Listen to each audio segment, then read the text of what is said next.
Well, that level was pretty easy, especially compared to what we've been through. Up next, we're gonna be- Stop that paddy wagon right this instant! What are you- So this is part 2 of our low Manlies run. If you haven't watched part 1 yet, it'll be linked in the description, and also in the little icon in the top corner, which I have no idea what it's called. Now, if you're a smart boy, you must be wondering, how many parts would this series have? We only have collected 15 out of the 50 required tokens, and this is the last part. We had a lot of explaining to do in part 1. Every bit of tech we discussed had to be talked about in detail, or else it wouldn't make any sense. But in this video, we'll be at least a little bit faster, because I believe all of you beat the tutorial stage of this series. Congratulations. We'll only be talking about specific and meaningful tech that's found in the levels, and we'll only be explaining new tricks if they ever come up. Alright, now let's stop delaying things already. Latte, get out here, you! Oh, I already finished the level, I was just waiting for you to finish talking. Okay. We need to save SpongeBob from the gigantic frogfish. This'll be our first boss fight for today, and I can't do it. I'm too scared to do it alone. Oh, we'll need some help for this one. And what better help could we get other than the world record holder for the most categories of the SpongeBob SquarePants movie, Purple Foundation? Let me message him real quick.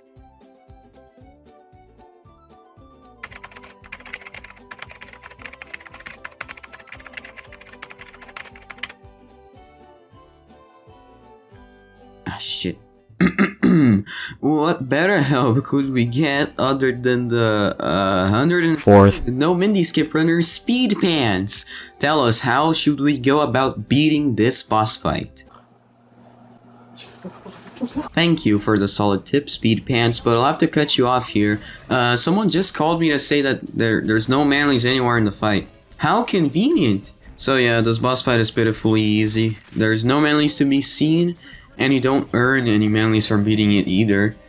It's a little too long in the tooth, but I mean, you don't really have any upgrades, so that's expected. If you're expecting me to joke about how easy the last level was, so this one must be easy too, then this must be a bait and switch because I am in a deep state of suffering. This is the longest sliding level. 3 words to strike fear in my soul. There isn't too much to say about it. It's just hell. Worse yet, there aren't any big tricks that skip a large amount of Manlies like dumb jump. It's just a couple shortcuts and things like that. Even then, you'd have to avoid some shortcuts because they give you Manlies. What a horrible level! Now, you might have noticed that we're a bit short on tokens. We can't get the Bubble Ball move. So that means there will be a bit of backtracking. This is where the sliding and driving levels shine. Here we get all of the remaining tokens inside of driving, pretty easy. And a time challenge token in Rubadub, which, it's not impossible. And Dumb Jump certainly takes the edge off. You have 22 tokens now. The first area of this level is pretty easy. Be careful when you enter the mouth of this monster though, especially because of the turret that's at the end. You can't kill it, so you gotta move fast before it shoots any boxes. And now, the bungee challenge. There's one thing that makes this somewhat bearable. You can break the targets from underneath. No one knows exactly why you can do that, and it's only possible on this challenge. But hey, I'm not complaining. After a pretty wacky walk, we get to the lobster mini-boss. And you have to face him head-on without killing any of the enemies. Also, your bullet isn't upgraded, so you gotta hit it a fuck ton of times. Good luck! Okay, if you're fast enough, you can get behind the lobster. And that makes the fight way easier. Try to make the popper shoot away from the enemies because they can't kill them. The second area of this level has some pretty hard tricks. First, we're gonna skip the trampoline puzzle, because there's no way to do it without collecting Manlies. Jumping to the top is pretty easy with a nice little timed bash, but the hard part is bouncing to the other side while not collecting this line of Manlies. It's a pretty tight jump. Right here, we're gonna do a skip called, Chris Skip? That can't be right. Is that right? Anyway. Chris Skip is what we call a double bash boost. First we boost off of the lava, and then off of Chris, and then we get enough distance to get that token early. Without it, we would have to fight in a combat arena similar to the one at the end of the BBBH. We could then warp to the token that we just collected to skip said combat arena and gain access to the rest of the tokens in Area 2. Like changing to Patrick to get the swinging starfish token. Side note, you can get that token earlier by doing a trick known as Monster Skip, but I can't really do that one, so don't judge me. There's also the floating block challenge, which is still pretty easy.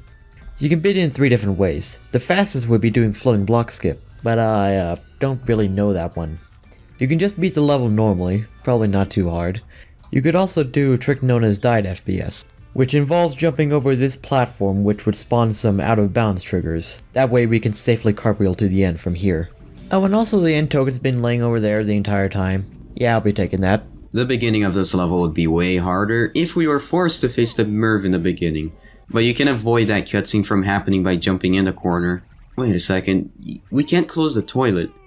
Also, apparently there's an invisible wall blocking you from just getting to the other side. Is what I would say if you couldn't just strafe around the invisible wall. That's toilet skip, by the way. There's a token right there. Let me just get a real... Ooh, that's a big room. Nope, not doing that. Give me the token. For getting this token in the totally intentional way, we could go for the intentional path. That would make us have to kill 2 Mervs.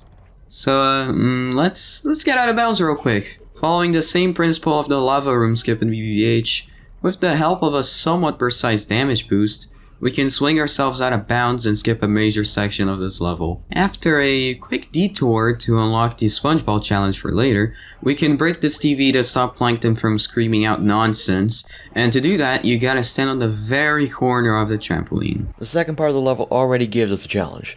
If you've played this game, you'd assume 3 Meter Island is a free token, right? But, unfortunately, every time you do it, one of the enemies gets killed by the goo rising, and that gives you Manlies. So this token is a no-go. Or so you think. If you're a speedrunner, you're probably rolling your eyes right now. But look at this. The safe we always use for a 3 meter skip has a crate on it, so we can't break the crate without getting Manlies. What are we supposed to do? Do we give up? Nah, but the solution is somewhat complex. The melon doesn't give us enough height to jump on the slide, so that's not right. None of the boxes work obviously, as they break when they hit the ground. What you have to do is warp scum this Manly right here so we can throw the melon TV safely. After that, we can get one of the safes from all the way over here. After bringing it back without hitting anything, we can finally jump on the slide and... God damn it. Yeah, you have to repeat the entire process again because there's a single Manly at the edge of the slide. Fun. The fun doesn't end there, because we have to do slide jumps again. This time, they're twice as hard to pull off. Why is that? Because SCDA runs at 60 FPS as opposed to BBBH's 30 FPS. After that disastrous show, we can finally get this token and warp away to the SpongeBob challenge.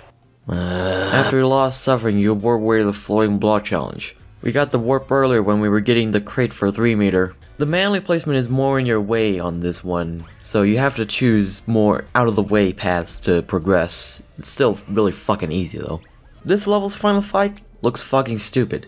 The buttons you would usually press to raise the platform to get to the final TV are blocked by Murs. Now you'd think we'd be able to do some fancy movement to just skip this area, but no, we have to do some fancy movement to not get lasered by the Murs and press the buttons.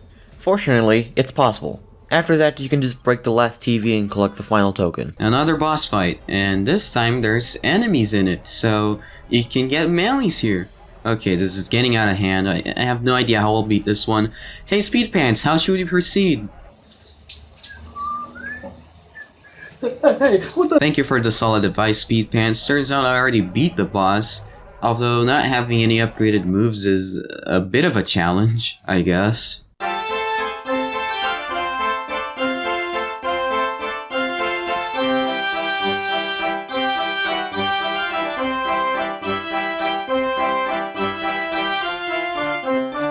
The first section of the hoses requires you to platform a little bit, but it's not that bad. The second section of the wires is a bit longer, but it's pretty easy. And then we get to the lamps. Oh god, the lamps. They require a lot of precision because the Manlies are right on the way. And the worst part is that you can't warp scum them. We don't know the exact reason behind it, but they just don't get deleted. The least we could get was 1. And also, Dennis comes back after this level. Uh-oh. SpeedPants, would you care to lend us some knowledge on this level? Thank you for the help, SpeedPants. I managed to beat the boss fight. There's not too much that happens in it overall. Maybe the enemies can be a bit troublesome sometimes. Now you might be thinking, you need the Sonic Wave guitar to make it through this level. But, for a big section of it, you don't. After bashing to jump on this button, totally normal, we can move on to the next. Well, about that. Remember these poppers right here? This is where they really shine, because turns out they're able to destroy crates. And guess who gets those manliness points from those crates? Help me. You need to do some incredibly precise movement to make the popper not shoot towards the crates. And also not kill anyone. And also not get killed. Well, after all of that nonsense, we can move on to the... Fuck. God love me unfinished. After giving up my soul, I finally did it. And after this, we can go out of bounds to skip a lot of shit. Thank God! Here we switch to Patrick so we can get this token. After that, we can die and skip the hell zone that is Plankton's temple. And go out of bounds to collect this token. What? Did you think this wasn't broken enough already?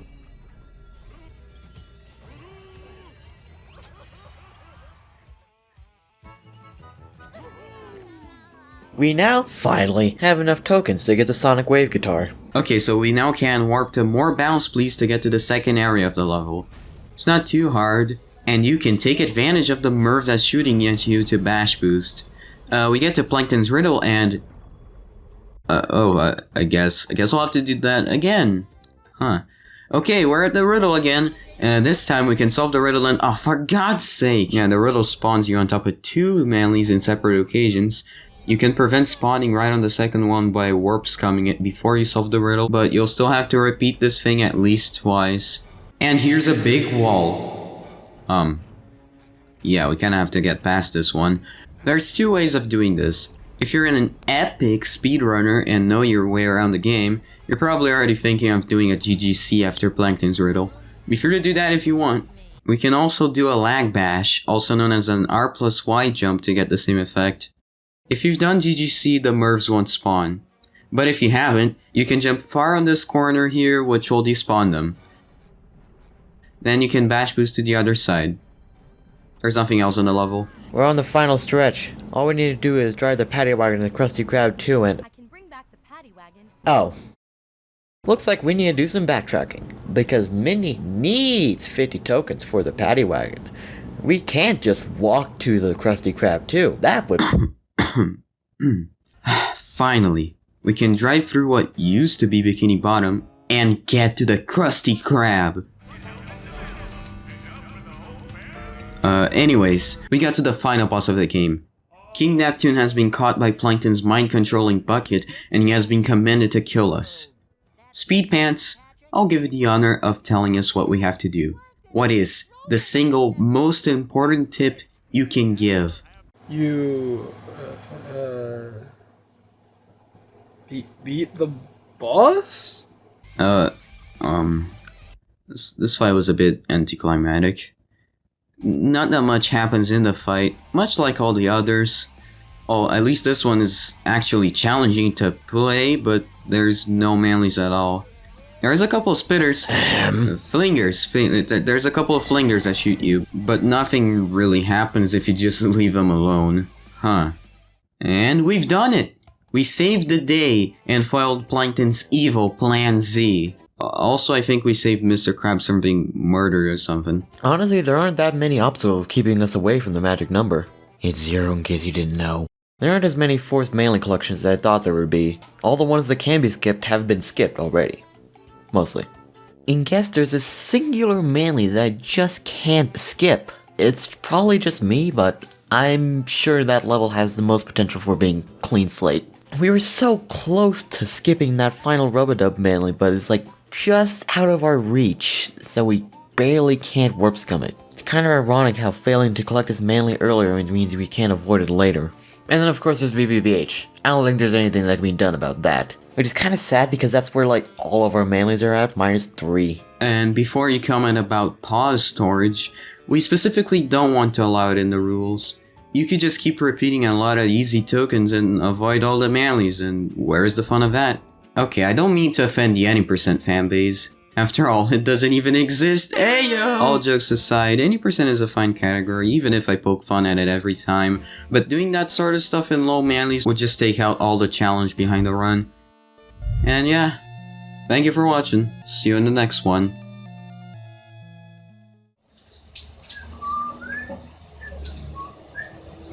Oh. For Christ's sake, alright, fine. You want another Seth Manners video? Click there. You want another Seth Manners video? Click there. So yeah, basically.